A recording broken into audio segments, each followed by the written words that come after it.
Iginiit ng NKTI na mahigpit ang kanilang proseso para sa kidney transplant. Sa gitna ng balitang bentahan ng kidney, pero gaano nga ba kahirap at kamahal magpa-kidney transplant? Narito po ang aking report. Sa edad na 23, nagdadialysis na ang anak ni Joy. Stage 5 na siya.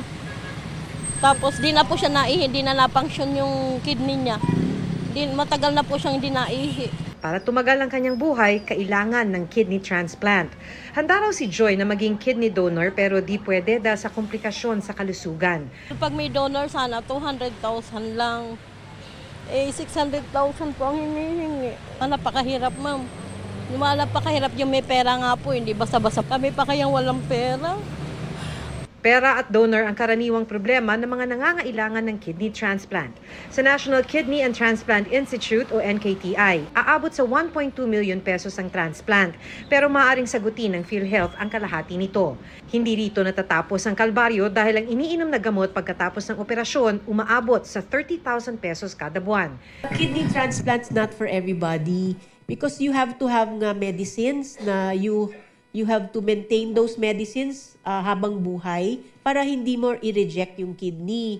Inaapila ng NKTI na sagutin din ng PhilHealth ang anti-rejection medicine.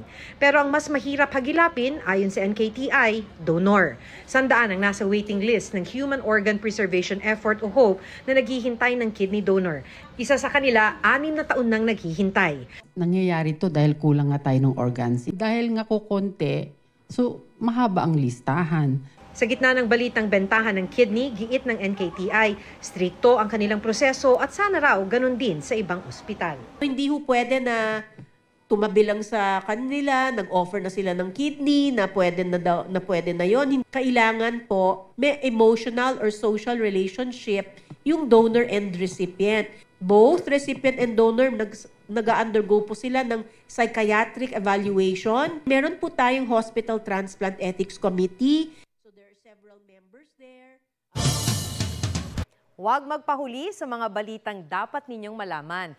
Mag-subscribe sa GMA Integrated News sa YouTube. Sa mga kapuso abroad, subaybayan nyo kami sa GMA Pinoy TV at sa www.gmanews.tv.